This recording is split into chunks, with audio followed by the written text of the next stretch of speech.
ये काला पानी जो आप मेरे हाथ में देख रहे हैं, यह बहुत ही गुणकारी फर्टिलाइज़र है जो फ्री में आप अपने घर में तैयार कर सकते हैं।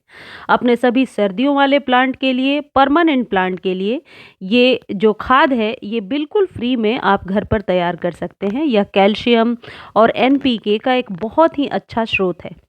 इस खाद को तैयार करने के पहले आपको क्या करना है, जिस दिन इस खाद को देना है, सबसे पहले आप सभी अपने पौधों की अच्छे से गुड़ाई कर दें। गुड़ाई यानी ऊपर से मिट्टी को 2-3 इंच थोड़ा हटा दें। गुड़ाई करने के बाद आप पौधों को धूप में 2-3 घंटे धूप लगने दें। क्योंकि खाद देने के पहले गुड़ाई कर देने से क्या होता है कि पौधे में एरिएशन भी अच्छी बनी रहती है और मिट्टी जो है थोड़ी ढीली हो जाती है। कोई भी फ्लावरिंग प्लांट ग्रो करने के लिए मिट्टी का सॉफ्ट और भुरभुरा होना ज़रूरी है, इसलिए खाद देने के पहले गुड़ाई करना ज़रूरी है। देखिए गेंदे में कितनी अच्छी फ्लावरिंग हो रही है। मैं अक्सर कोशिश करती हूँ कि घर के बने हुए जैविक घरेलू खाद का ही हम इस्तेमाल करें। वेस्ट चीज़ जो हम फेंक देते हैं उसका इस्तेमाल करें। ये थनबर्गीय यानी कि मिरर बुश का प्लांट है। किसी ने कमेंट किया था कि उनके मिरर बुश में फ्लावरिंग नहीं हो रही है, बेल जैसा होता है। ये जेरेनियम है। सारे पौधे बहुत ही अच्छी फ्लावरिंग कर रहे हैं। जिन लोगों को ये शिकायत है कि हमारे पौधे में अच्छी फ्लावरिंग नहीं हो रही है या पत्तियां लश ग्रीन नहीं है, आप इस फर्टिलाइज़र का इस्तेमाल करके देखें। सबसे अच्छी बात है ये फ्री में आपके घर में मौजूद है और आप इसे सप्ताह में 2 या 3 बार इस्तेमाल कर सकते हैं। इसका कोई साइड इफ़ेक्ट नहीं है, आप इसे स्टोर करके रख सकते हैं। देखिए ये है मूँगफली के छिलके। मूँगफली तो करीब-करीब सभी के घरों में आता है। मूँगफली के छिलके का आप क्या करते हैं? खाने के बाद ज़ाहिर है कि छिलके को फेंक दिया करते होंगे। ये वीडियो देखने के बाद आप कभी भी मूँगफली के छिलके फेंक नहीं पाएँगे। आपको क्या करना है, इन छिलकों को इकट्ठा कर लेना है। अक्सर आपने देखा होगा नमक में ही मूँगफली को भूना जाता है, इसलिए सबसे पहले छिलकों को एक वॉश यानी एक पानी से धो लीजिए और धोने के बाद हल्के धूप में रख दीजिए या छत पे कहीं भी रख दीजिए।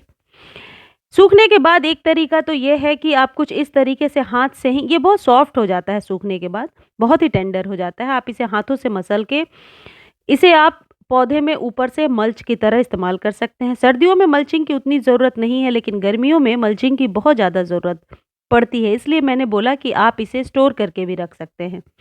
दूसरा तरीका ये है कि आप इसे मिक्सी में 2 बार, जैसे ही जार में डालेंगे 2 बार मिक्सर घुमाएंगे और ये कुछ इस तरीके का पाउडर तैयार हो जाएगा। ये है मूंगफली के छिलके की खली। 3 तरीके की खली ही इस्तेमाल की जाती है, या तो सरसों की खली या मूंगफली के छिलके से खली या फिर तिल की खली। ये तीनों अपने आप में इफ़ेक्टिव होते हैं। मैं आगे के वीडियोज़ में आपको बताऊँगी कि इन तीनों खाद को कैसे इस्तेमाल करते हैं। देखिए कुछ इस तरीके से पीसने के बाद आप इसे चाहें तो स्टोर करके भी रख सकते हैं और अपने जितने भी 8 से 10 इंच के या 5 इंच के आपके पास जो भी कंटेनर हैं, कंटेनर का साइज़ और मात्रा इसमें ज़्यादा मैटर नहीं करेगा, क्योंकि ये बहुत ज़्यादा ऑर्गेनिक है, इसका कोई साइड इफ़ेक्ट नहीं होने वाला है। आप इसे साइड में कुछ इस तरीके से डाल दें, जैसे कि ये 6 इंच का कंटेनर है तो भर के 1 चम्मच में ले लूँगी। इससे देखना फ्लावरिंग कितनी अच्छी होगी। फ्री का एनपीके है ये। एनपीके यानी नाइट्रोजन, फॉस्फोरस और पोटेशियम। पोटेशियम और फॉस्फोरस आपके पौधे को ग्रो करने में, फ्लावरिंग लेने में बहुत हद तक हेल्प करते हैं। और ये है तीसरा तरीका, ये है कि आप पानी ले लीजिए। पानी में आप 1 से 2 चम्मच अंदाज से नीम खली मिला दीजिए। नीम खली हम इसलिए मिला रहे हैं क्योंकि ये छिलके जो होते हैं इनकी तासीर मीठी होती है, तो नीम की खली के साथ जब इसको मिलाएंगे तो इसका कॉम्बिनेशन बहुत ही अच्छा तैयार होगा।